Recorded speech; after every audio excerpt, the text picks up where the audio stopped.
Good evening, I'm Andrew Chang. And I'm Adrienne Arsenault. Tonight, millions of Canadians are making travel plans. I saw the headline and I just started bawling in the parking lot. The U.S. is dropping its border restrictions, but there are still roadblocks. It's kind of an impossible situation for a lot of us. What you need to know if you've gotten mixed vaccine doses. Scrambling to find safe water in Nunavut's capital. We were told it was safe until yesterday, so it's kind of frustrating. Thousands of people told don't trust what's coming out of the taps. And science fiction becomes reality for one of Starfleet's finest. I'm so filled with emotion.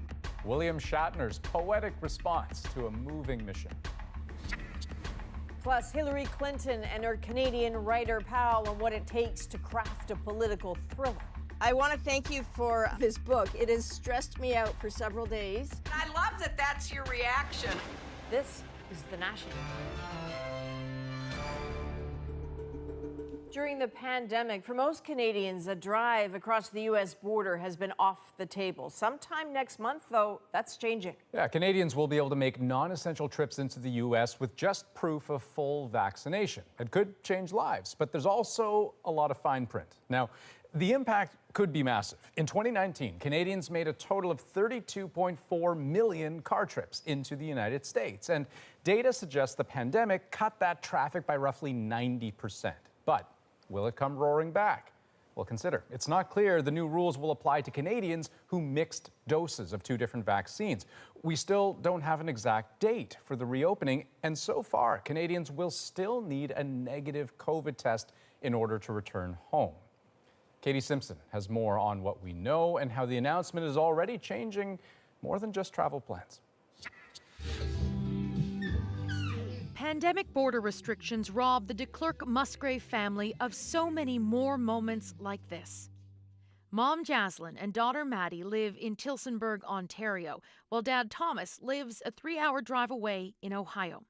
Forced apart for the vast majority of the pandemic, when Jaslyn learned of the changes, she was instantly overwhelmed. And I saw the headline and I just started bawling in the parking lot. I couldn't drive anywhere because the tears just wouldn't stop.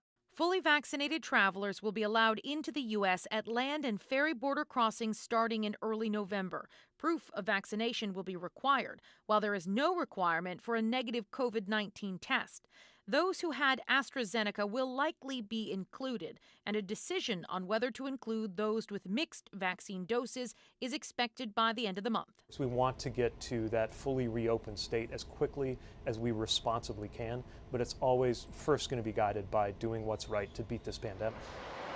Ottawa is now facing pressure to make some major changes of its own to drop the negative COVID test requirement for entry into Canada. I think it will lead to a lot of Canadians that will be reluctant to come into the United States. So there's a cost associated with that, but it's also an additional administrative step that I think is unnecessary. Canadians who want to day trip into the U.S. are being told they can get a test in Canada before they leave and use that same test to get back into the country. We're going to allow that test to remain valid for 72 hours, and that could involve multiple trips. We're ready for life to restart. Jaslyn can hardly wait for the border details to be worked out, but is more excited that she finally has some certainty that her 3-year-old daughter will have the chance to get to better know her dad. Okay, so Katie, we've heard now from Ottawa that COVID tests for returning Canadians will be good for 72 hours. So that should mean you can get a test here if you're looking to go to the U.S. for a day trip. But what if they say longer than that? A negative PCR test will still be required to get back into Canada. So if a person is out of the country for more than 72 hours, that means they will have to get that test in the U.S. And those can be expensive depending on how quickly you need a result. It can be around $200 American per person. For now, the Canadian policy is not going to be changing either. Andrew. Katie Simpson, thank you very much. So those who have mixed doses of vaccines still face a big question mark here. That applies to about 4 million people, not including those in Quebec whose numbers aren't available. As Nisha Patel explains, those would-be travelers are in a kind of limbo, at least for now. Ingrid White was planning to fly south to visit her Florida vacation home. For for the first time in 19 months. It's kind of an impossible situation for a lot of us. But she's one of millions of Canadians who was vaccinated with 2 different brands, called mixed dose. We did all the things we were supposed to do in terms of vaccinations. And it's quite a large group of people who are now being penalized for that action. When the U.S. changes air travel rules next month, it's expected land border rules will follow suit to allow foreign travelers entry with double doses of WHO-approved vaccines. That would include AstraZeneca. But the U.S. hasn't confirmed if that includes people with mixed doses. Back in the spring, Canadian health officials recommended the mixed dose plan. Like many others, Norma Kroback didn't anticipate this problem. It wasn't on the radar for me, for any of the people getting the mixed vaccines. She has a $26,000 family vacation booked to the U.S. Virgin Islands. But with more than half the group vaccinated with mixed doses, the trip of a lifetime is in jeopardy. I'm still hopeful that it'll come to fruition. It would be very sad if it didn't. The Public Health Agency of Canada says it's in talks with the U.S., making the case that studies show strong protection from mixed doses. Let's just say we have left no stones unturned. This doctor says he thinks mixed doses will be accepted, eventually. I don't see them not allowing these people in. It just depends on whether that'll be a later announcement. Some provinces are offering a 3rd vaccine dose to enable Canadians to travel. Quebec, Alberta, Saskatchewan, and Manitoba. Despite the uncertainty, White doesn't regret the mixed dose decision. She's just hoping for clearer waters when she finally gets to Florida. Nisha Patel, CBC News, Toronto. With just days to go before Quebec's vaccine mandate would have seen thousands of workers kicked off the job, the government changed course. We want to give the unvaccinated staff extra time to collect their dose. More than 20,000 unvaccinated workers faced being let go on Friday. The province said going through with that many suspensions would be too big of a hit on the healthcare system. Workers now have until November the 15th. Saskatchewan is in talks with Ontario about the potential transfer of some of its critical COVID-19 patients. So far, no patients have been sent out of the province, but officials say transfers could happen as early as this week, as ICUs come dangerously close to exceeding capacity. The province reported 11 new deaths and 327 new cases today. And CBC News has learned Ontario will unveil a new pandemic plan next week. A senior government official says the province will put an end to capacity limits where proof of vaccination is required. That includes restaurants, bars, and gyms. That change comes after arenas were allowed to go to full capacity in time for tonight's NHL season opener. The plan will also indicate when that vaccine passport system will be optional. An entire Canadian capital city is without any clean tap water again tonight. We first told you about the contaminated water supply in Iqaluit last night.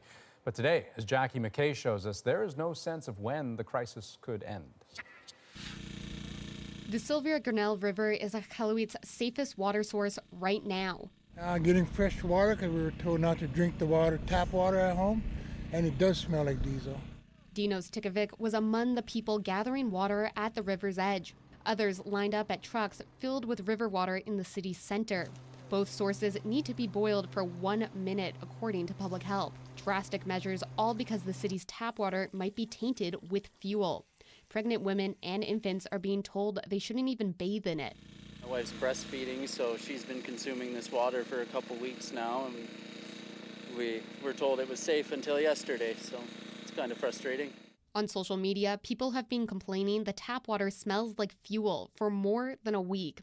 The city did tests, but the mayor says they kept missing the problem. You know, I'm also frustrated. I was out there saying that the water is fine. All of our tests indicated that it was fine, and you know, of course, I trust science. You know, I don't actually go out there and test it. People were coming with results saying, you know, it's coming out clean. But then this week, public works staff opened a tank at the water treatment plant and noticed a strong petroleum smell. That prompted their emergency. That water has been sent for testing out of territory. This expert says figuring out the source of the problem and the risk will take time. Petroleum compounds are made of hundreds and sometimes thousands of different chemicals.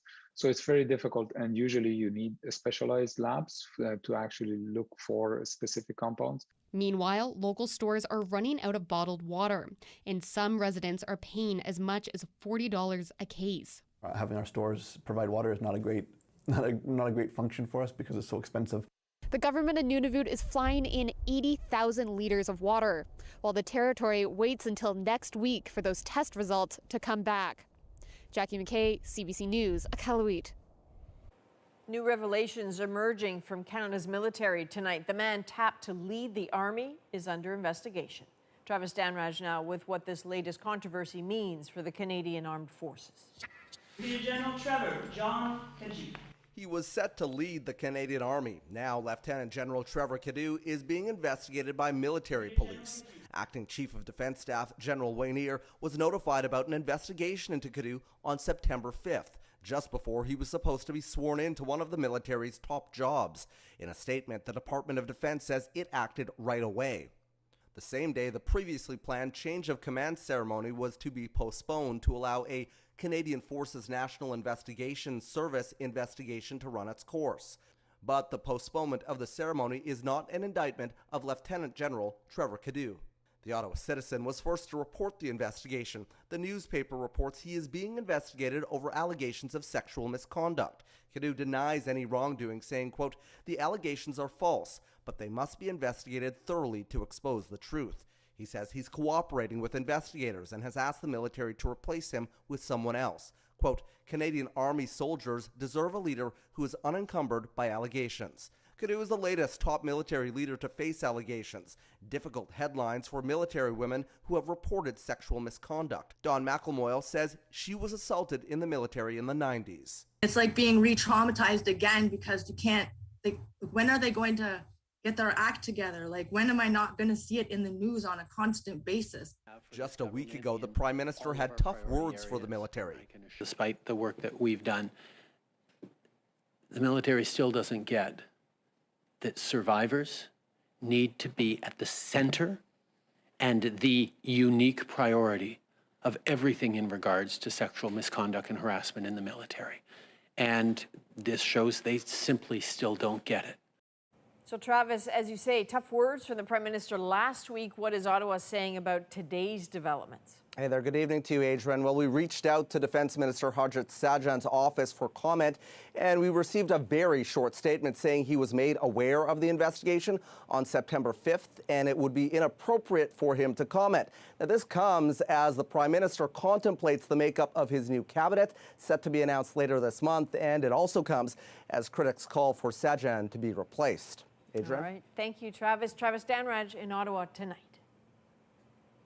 The Prime Minister made promises early in the pandemic that COVID-19 vaccines would be produced here. Of course, we know now that Canada would wind up importing all of its vaccines. And as you'll see, Bob McEwen and the team at the Fifth Estate have found that an early deal Ottawa made with a Chinese company might have set the effort back months. Bonjour tout le monde. Just 2 weeks after the pandemic was declared, the Prime Minister unveiled his plan to protect Canadians from the coronavirus. Today, I can announce that we're providing $192 million to directly support vaccine development and production in Canada. Not prepared at all. Top vaccinologists say there simply was nowhere to mass produce a Canadian vaccine. That was one of the initial priorities as soon as the pandemic was declared, but you can't make those manufacturing facilities overnight. Behind the scenes, there was a scramble to find a viable vaccine formula to combat the COVID-19 virus. We need all hands on deck. And where did the Trudeau government turn first for a partner for its domestic vaccine? Tianjin, China, headquarters of a vaccine company called CanSino, whose partner was none other than the scientific arm of China's military. I don't think we should be collaborating with any entity that is affiliated with China's military. I think that is a clear and serious threat to our national security. But the vaccine never made it to Canada, held up, according to Chinese officials, for customs reasons at Beijing Airport. It now seems clear the Canadian COVID vaccine was caught up in rising political tensions. The arrest in Vancouver of a Chinese tech executive and the arbitrary detention in China of 2 Canadians. Critics said the delays with CanSino came at considerable cost to Canadians. I don't think you're going to see domestic production of vaccines in Canada till 2022, when we could have been producing probably in late 2020. So that's 18 months, maybe 2 years, that we could have been producing vaccines in this country. And when you're in a global pandemic that is deadly, that costs lives. For months, we've attempted to ask the Prime Minister, his cabinet, and the National Research Council about the CanSino vaccine deal. All have declined to speak on camera. Bob McEwen, CBC News, Toronto. And you can see Bob's full report tomorrow night on the season premiere of The Fifth Estate. That's at 9 p.m., 9:30 in Newfoundland on CBC Television and CBC Gem. Canadian actor William Shatner has taken on many roles in his career, but today's was a first, that of a real astronaut. Yeah, he was on board a rocket ship for a quick trip to the edge of Earth's atmosphere, had a very short time to take it all in, with billionaire Jeff Bezos waiting to greet him back on the ground. Eli Glasner takes us along for the ride. In a Texas field, the day finally arrived. Ladies and gentlemen, it's time to launch this rocket. Shatner and 3 other crew members lifting off. After weeks of anticipation, the short rocket ride for a few minutes in microgravity seemed almost anticlimactic. This aerospace expert says that's kind of the point. It's all part of the technologies becoming more mainstream. It's not mainstream yet, but it's getting there. And this is showing the world that increasingly more and more people can do this. But what got Shatner his ticket to ride was his role as James T. Kirk. Risk is our business. That's what the Starship is all about. Elon Musk is winning the wealth war, but Bezos is definitely winning the PR war. This PR pro says the casting was brilliant. When you think about William, you think about Star Trek, you know, all of that put together, and he is beloved by Canadians, but I would say by so many, because he's 90 years old and he, you know, behaves in many ways like he's 40. He's unstoppable. Space researcher Sogan Talebi is one of many who credits Captain Kirk with her career path. So when they start with, you know, space, the final frontier, you know, the show is going to explore inspiration, exploration, and then discovery. But this morning's mission had another aspect for Blue Origin founder Jeff Bezos. William Shatner's 90 years old, so to bring someone that's 90 up in space, what it ticked off is that this is truly a safe mission.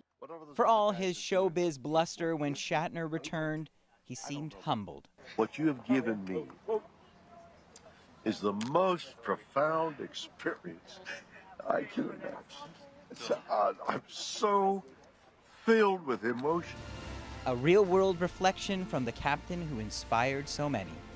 Eli Glasner, CBC News, Toronto. So there you have it, the model of composure, pretty clearly feeling a lot of feelings after that trip. We wanted to play a bit more for you of what he had to say in his first moments after landing. But to see the blue cover go whip by, and now you're staring into blackness, that's the thing. The covering of blue, this sheet, this blanket, this comforter of blue that we have around it. We think, oh, that's blue sky.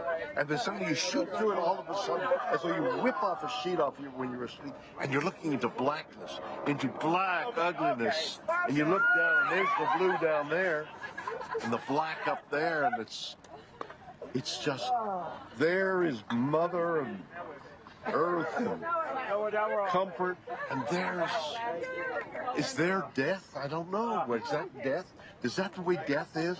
Whoop, and it's gone. Jesus. It was so moving to me. Now, to understand the science behind that poetry, we are going to hear from Bob McDonald, host of Quirks and Quarks, a little bit later. Before that, a conversation with Hillary Clinton.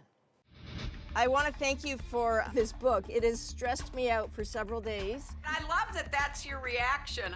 From Secretary of State to novelist, with some help from a Canadian friend and a little real-life inspiration. How cathartic was that? Did it save you about a year's worth of therapy? Also, the controversial return of the British beaver. Beavers are ingenious animals, although I'd rather their ingeniousness was not done here. And a high-stakes move in Newfoundland. Some parts were just too hard to watch because I thought it was sinking. The moment she thought her dream house could go under. We're back in 2.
A man armed with a bow and arrow killed 5 people and injured 2 in Norway, about an hour west of Oslo. It is the worst death toll of any attack in Norway since the 2011 shooting and bombing that killed 77 people.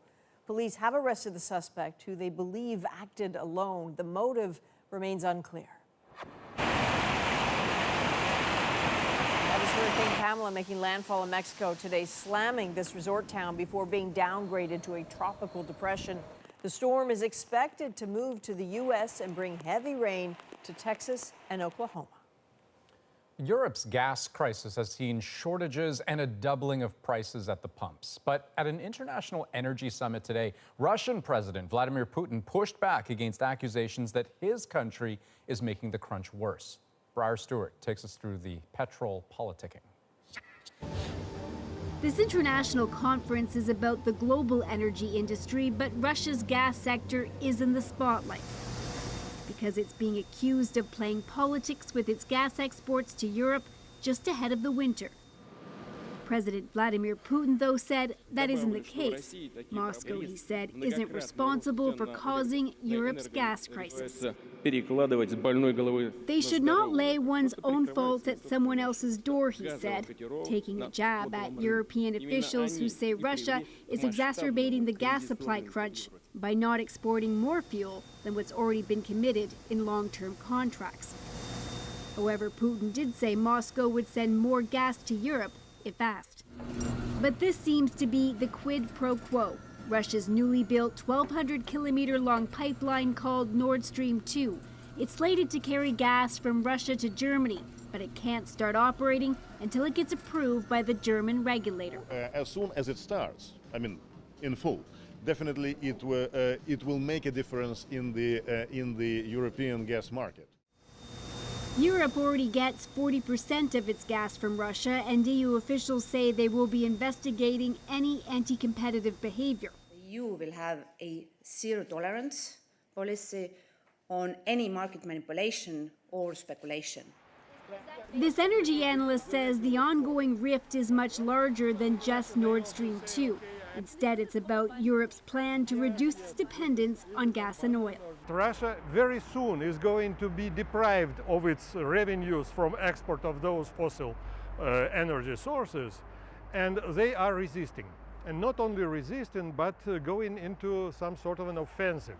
Putin denies using the gas supply as a political weapon. Instead, he says Europe should ensure it has a predictable supply of energy. Briar Stewart, CBC News, Moscow. Former U.S. Secretary of State Hillary Clinton is now a fiction writer. When we spoke earlier, I had to ask what Bill thought of her new political thriller. How did you break it to him that the husband of the Secretary of State has been killed off? We'll talk about that and how she drew inspiration from the last U.S. president. Next.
Welcome back. Of all the pandemic projects out there, one released this week is making headlines. A Canadian and a really prominent American have teamed up to give readers a pretty good scare. It's up to us to make sure its plot stays fictional. Those are the not-so-subtle last words of the afterword of the novel State of Terror, from former Secretary of State Hillary Clinton and the former CBC journalist and extraordinary crime novelist Louise Penny. Mutual fans, then friends, now co-authors. The plot, born of a question to Clinton: what was your worst nightmare as Secretary of State? What happens when the moves of a reckless president let terrorists get a hold of nuclear weapons? But let's not spoil the story. I sat down to talk with Louise Penny and Hillary Clinton about the fiction and the facts behind it. Louise, nice to see you. I was just checking the law in Canada. I think we have to refer to you as Your Highness now. I'm not sure. Is that right?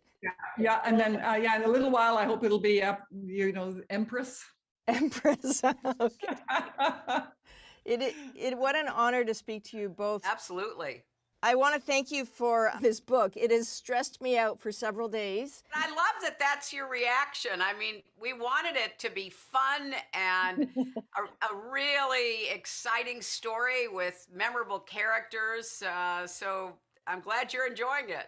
I'm wondering, Secretary Clinton, if you can you set the scene for me? The first time you picked up a Louise Penny book and what it did for you. This book is really rooted and about friendships, and one of the key relationships is with the woman who was my best friend since 6th grade. And of course, every time I was in Chicago, Betsy was with me, and she started telling me about this new author that she had discovered named Louise Penny. So I started with Still Life, the very first, and then just kept going. And lucky for us, Louise's publisher read an interview with Betsy in 2016 in which she talked about how much we both loved Louise Penny. So one thing led to the other. But I immediately bonded to her, and we became very close very fast, which is very rare for me, I must say. So Louise is now friends with this whole group of people that Betsy and I went to high school with and have known, forever. And it's such a joy, and part of what, inspired our character called Betsy. And the bond that Ellen, the Secretary of State, the main character, has with her counselor, Betsy. As you said, it's meant to be a thrill, and it is a thriller. It's got action, it's got adventure, it's got explosions. Yes, it does. There are a lot of bodies all over the world in this book. Right out of the gate too, right? But the other thing that was so much fun is that we don't rely on explosions. We felt very strongly that we really wanted deep characters. We wanted people that you could relate to, that you could believe in. I wonder at what point, Secretary Clinton, did your husband try to get in there? I mean, was he trying to to make suggestions along the way at all, or did you have to lock him out of the room? We wrote really the whole first draft before I ever showed it to him, because he is a connoisseur of political thrillers, and I did not want to be influenced too early. How did you break it to him that the husband of the Secretary of State has been killed off? I don't think that ever came up, because as I recall in the book he wrote with Patterson, The President is Missing, the wife of the president had also died. So I figured, Okay, turnabout is fair play, always. When you have a reckless, alt-right supporting Palm Beach dwelling man who poisoned relationships around the world and pulled out of the Iran deal, who is the character of the former president, like, where on earth does that come from? Go figure, right? I don't know. I mean, really. Oh, Hillary? It is obviously a fair question. As we watched our former president do everything you just said and cause a lot of damage, it was a wake-up call that, we could have somebody in the Oval Office who was manipulated by outside forces, who was also under the sway of what I would refer to as domestic enemies. So although it is not him, certainly the characteristics that we saw displayed for 4 years informed our discussions. There's also this moment where the Secretary of State goes after President Ivanov in Russia and gives him a piece of her mind. And I wonder, what does it feel like for you, Secretary Clinton, to write that? Like, how cathartic was that? Did it save you about a year's worth of therapy writing this out? Your questions are so astute, Adrienne. I really appreciate them, because there's no doubt that our fictional Russian president is a bad actor, a manipulator, always trying to undermine democracies, always trying to throw, big wrenches into the institutions of places like the United States, but not only there.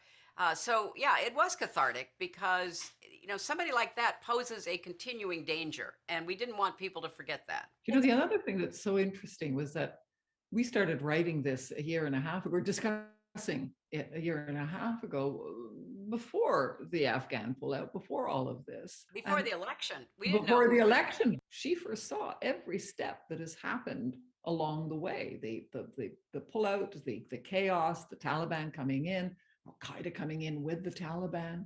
And we just hope and pray that the last element that we've written about remains fiction. Of all of the geopolitical messages in here, I feel as a reader and as a woman of a certain age on television that there is a message in here to women about being underestimated and I guess being judged and being humiliated and then rolling up your sleeves and showing them what you can do. Did you ever feel like that, Secretary Clinton?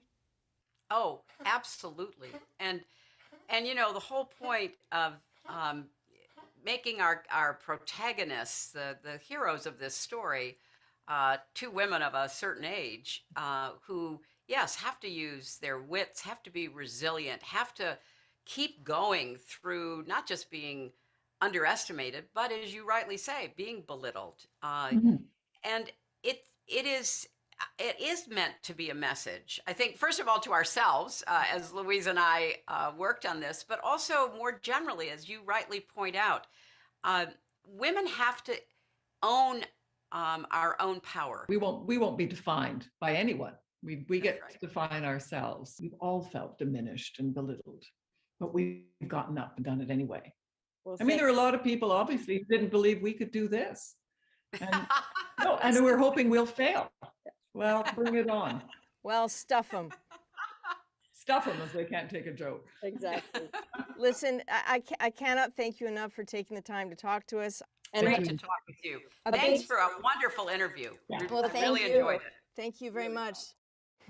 Well, clearly they get along, and, Totally. and they were having a good time. I mean, even as they're imagining these kinds of nightmare scenarios. Yeah, and some of the scenarios are not so far-fetched. I mean, part of what we talked about was Clinton's worry about who props up the Taliban. Where does that regime head? The potential destruction to democracy of disinformation campaigns. So, you know, as always, she has a lot to say. If I was a betting woman, I am a betting woman, I would say that there's a good chance this is not the last book from these two. Okay, we're gonna have to play some poker sometime. Oh, let's do it. Up next on The National, why the return of the beaver in Britain is such a big deal, but also controversial. First though, the word icon gets thrown around a lot. It's certainly been used before to describe late great Canadian actor Christopher Plummer, but today he literally became an icon. His image unveiled today on a Canada Post commemorative stamp, featuring some of his many roles. The more you act, the more you find out about yourself as a person. His career spanned decades. But no matter how big he got on screen, he always came back to the Canadian stage. And the significance of appearing on a Canadian stamp would not have been lost on him.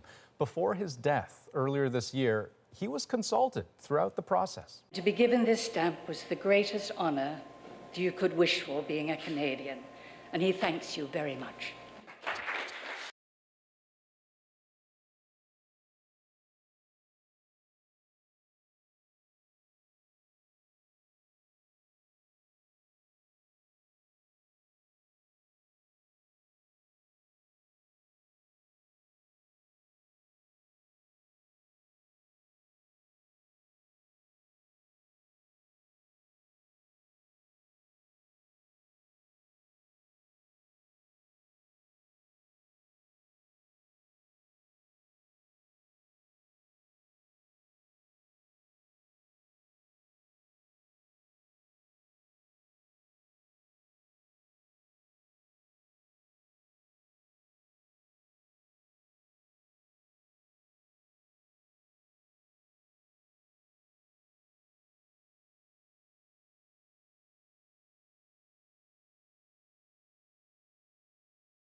Beavers that have not been seen on some rivers since Tudor times, massacred for their pelts and now back. And if that isn't conservatism, my friends, I don't know what is. Build back beaver, I say.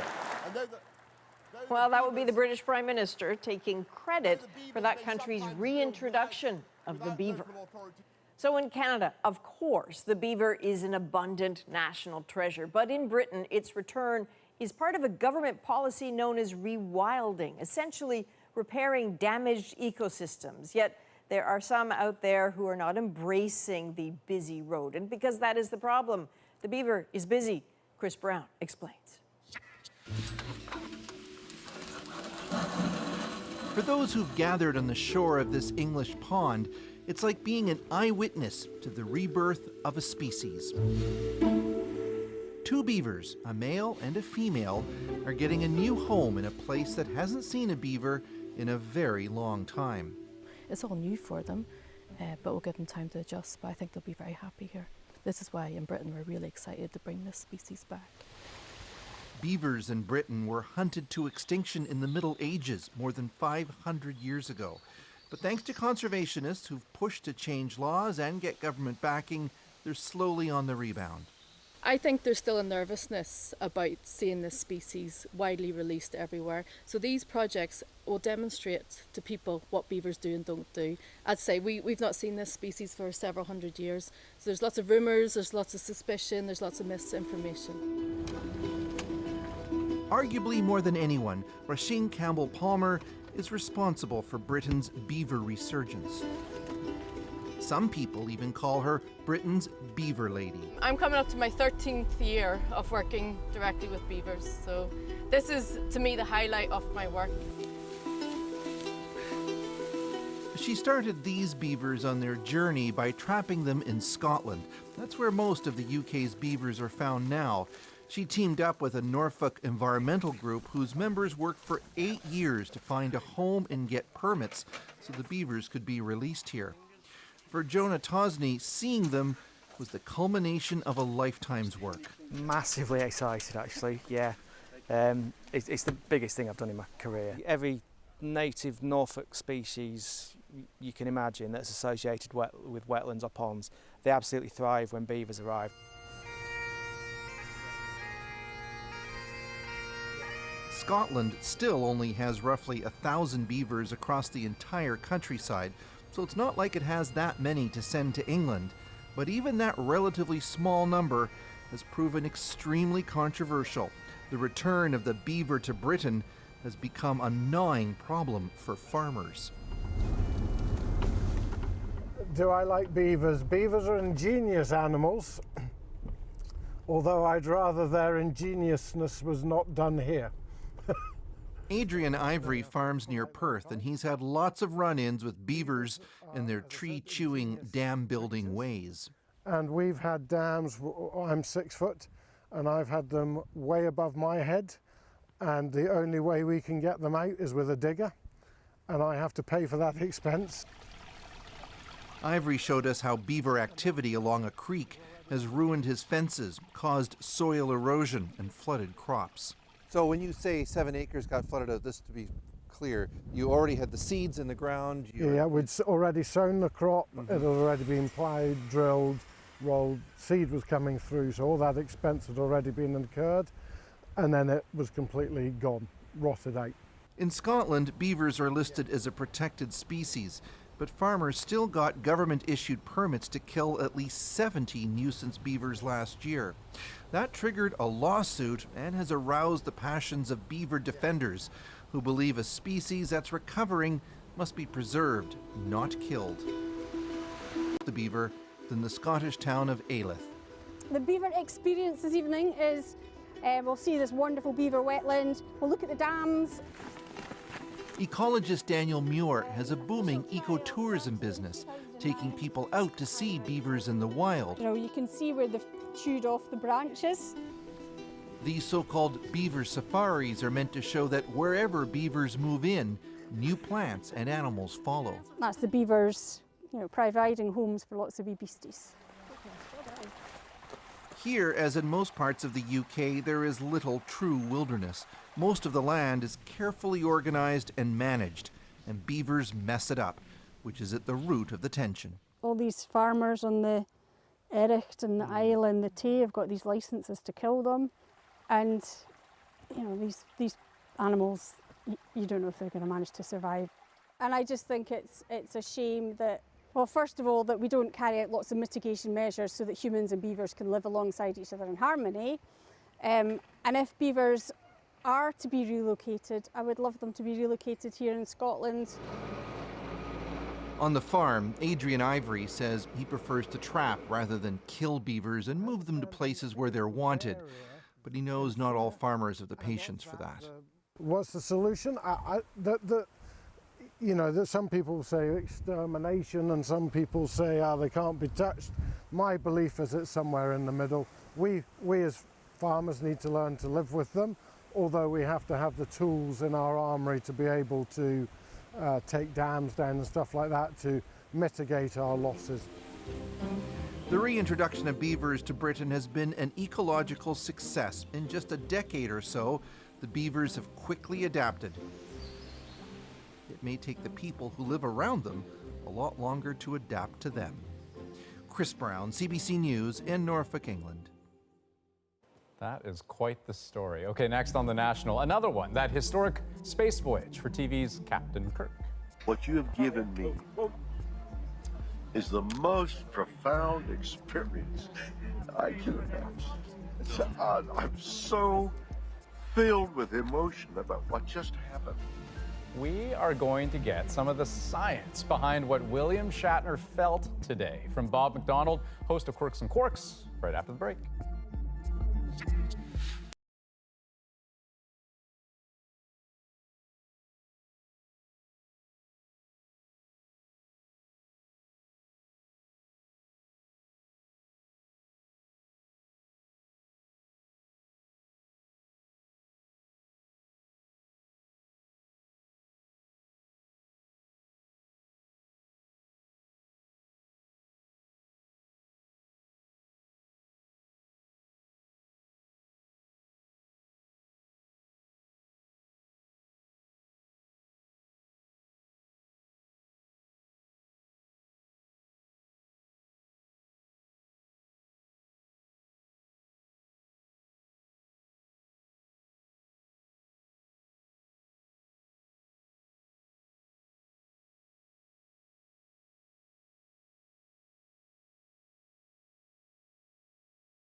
It was so moving to me. This experience has been something unbelievable. Yeah, well, that was Canadian actor William Shatner getting pretty emotional, describing what it was like to be in space, even if it was just for a few minutes. And of course, at 90 years old, he's officially the oldest person to go to space. So let's talk about this mission with someone we all know very well, Bob McDonald, the host of CBC's Quirks and Quarks. Bob, I won't lie, my only real thought during liftoff was, I hope he's okay, because that's supposed to be a really punishing part of the trip, right? Has that changed a lot over the years? It has, Andrew, and I was worried about exactly the same thing this morning. You know, is his heart going to be all right? Because they got the G-forces of liftoff coming down under parachutes hitting the ground. But the Blue Origin rocket is actually a fairly gentle ride, because as rockets go, it doesn't go as high as going up to the International Space Station, and it doesn't have to go as fast because it doesn't need to get into orbit. So it's actually a fairly gentle one-stage ride all the way up to the top. You float over the top weightless, and then you just gently float back down again. So as it turned out, despite you and I worries, it wasn't his body that was undergoing the profound change. It was his mind about what he saw looking out the window. Yeah, well, and on that point, I mean, he kept talking about how it was like, how did he describe it? Like pulling a blue blanket off of his head, right? I hadn't heard anyone describe it quite that way before. What did you think when you heard that? Well, he was surprised how quickly they punched through the atmosphere, because as they looked out the window, the sky turned from blue to black.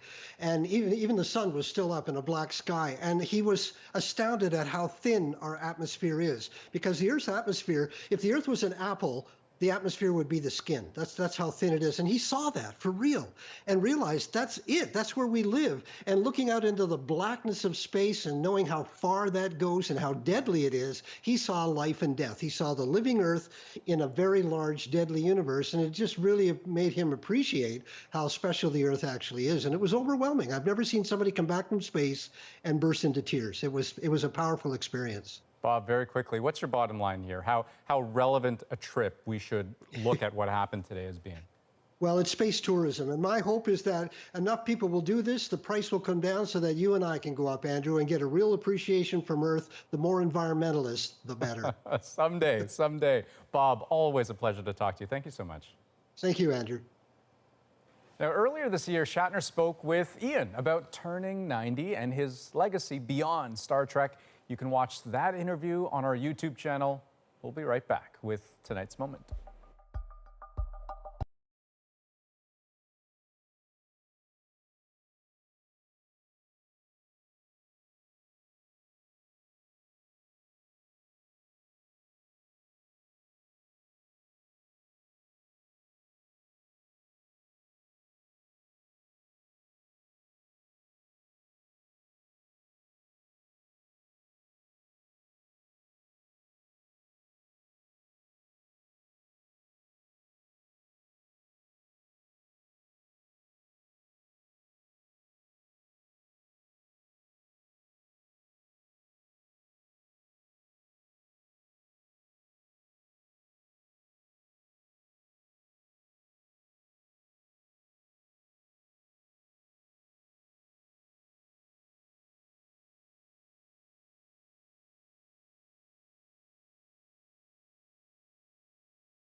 Well, that would be Danielle Penny's dream home floating across the Bay of Islands in Newfoundland. Do not worry, this was all on purpose. When Danielle found out the original owner was going to tear the home down, she bought the house to move it. Trouble is, there were power lines in the way, so she took a different route, and that led to some nail-biting moments for her and our moment tonight.